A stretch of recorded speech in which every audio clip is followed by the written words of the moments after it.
3,15,413 ఎకరాలు ఇండివిజువల్ పట్టాలిస్తూ 39,272 ఎకరాలు 26,287 మందికి డీకేటీ పట్టాల రూపంలో టోటల్ గా 1,53,000 మందికి 3,23,000 ఎకరాలని ఆర్వైఎఫ్ఆర్ పట్టాల రూపంలో ఒక రూపాయి లంచం లేకుండా ఇంటికే వెళ్లి పట్టాలిచ్చినటువంటి ఘనత అప్పటి ముఖ్యమంత్రి వైఎస్ జగన్మోహన్ రెడ్డి గారు అన్న విషయాన్ని మరిచిపోవద్దు మంత్రి గారు అని చెప్తున్నాం. ఒక్క పట్టా కూడా ఇవ్వలేదంటున్నారు. ఇన్ని లక్షల ఎకరాలు, ఇన్ని లక్షల మందికి భూమి లేని ప్రతి గిరిజనుడికి కంపల్సరీ 2 ఎకరాలు ఇవ్వాల్సిందే అని చెప్పి అధికారులకు ఆదేశాలు ఇచ్చి పట్టాలు ఇచ్చినటువంటి ముఖ్యమంత్రి వైఎస్ జగన్మోహన్ రెడ్డి గారు ఈరోజు గిరి గోరుముద్దల కార్యక్రమాన్ని రద్దు చేశారంటున్నారు. అసలు గిరి గోరుముద్దల కన్నా 10 రెట్ల కన్నా బెటర్ సంపూర్ణ పోషణ ప్లస్ అనేటువంటి కార్యక్రమాన్ని ఎక్స్క్లూజివ్ గా ట్రైబల్ ఏరియాలో ఉన్నటువంటి మహిళల కోసం తీసుకొచ్చినటువంటి ఘనత జగన్మోహన్ రెడ్డి గారి ప్రభుత్వం అని చెప్పేసి మేము ఈ సందర్భంగా తెలియజేస్తున్నాం. అసెంబ్లీ సాక్షిగా ఇన్ని అబద్దాలు చెప్పడం కరెక్ట్ కాదు. ఇప్పటికైనా వాస్తవాలు తెలుసుకోండి. మేము చెప్పింది కరెక్టా కాదా అన్నది కూడా మీరు క్రాస్ చెక్ చేసుకోండి. అధికారులు మీ చేతిలోనే ఉన్నారు కదా, మేము చెప్పింది కరెక్టా కాదా ఒకసారి డేటా తెప్పించుకోండి.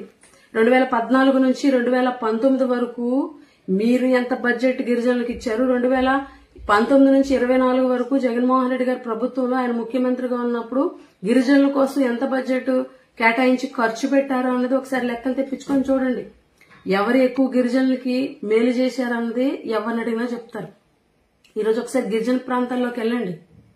నెత్తినూరు బాదుకుంటున్నారు జగనన్న ముఖ్యమంత్రి అవ్వనందుకు. ఈరోజు గతంలో పాత పరిస్థితులు, ఒక చిల్లిగవ్వ కూడా చేతిలో లేనటువంటి పరిస్థితులు, పాత రోజులు మళ్లీ వచ్చాయని ఈరోజు కంటనీరు పెట్టుకుంటున్నారు గిరిజనులు. గిరిజన ప్రాంతాల్లో మెడికల్ కాలేజ్, గిరిజన ప్రాంతాల్లో engineering college, super speciality hospitals, RYFR పట్టాలు,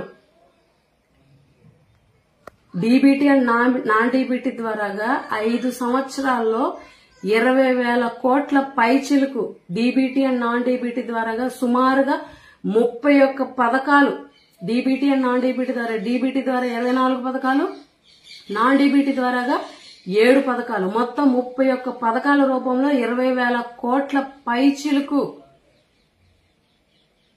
గిరిజనుల ఖాతాల్లోకి నేరుగా ఒక బటన్ నొక్కితే వాళ్ళందరికీ కూడా చేరింది. అమ్మఒడి, చేయూత, రైతు భరోసా, విద్యా దీవెన, వసతి దీవెన, వాహనమిత్ర, 0 వడ్డీకే రుణాలు, వైఎస్ఆర్ ఆసరా, ఇలా చెప్పుకుంటూ పోతే 31 పథకాలు. అది జగన్మోహన్ రెడ్డి గారి ప్రభుత్వం. గతంలో 2014 నుంచి 2019 వరకు మీరు ఎంత ఖర్చు పెట్టారు, ఖర్చు పెట్టింది గిరిజనుల చేతులకి ఎంత వెళ్ళింది, రూపాయి అన్నాళ్ళ చేతికి చేరింది అన్నది ఒకసారి పరిశీలించుకోండి. ఈరోజు జగన్మోహన్ రెడ్డి గారు బటన్ నొక్కితే నేరుగా వాళ్ళ అకౌంట్ లో పడ్డాయి. ఈరోజు గిరిజన ప్రాంతాల్లో అమాయక గిరిజన చేతుల్లో ఖర్చు పెట్టుకోవడానికి డబ్బులు లేక ఎన్ని ఇబ్బందులు పడుతున్నారో ఒకసారి వెళ్ళి చూడండి మంత్రి గారు.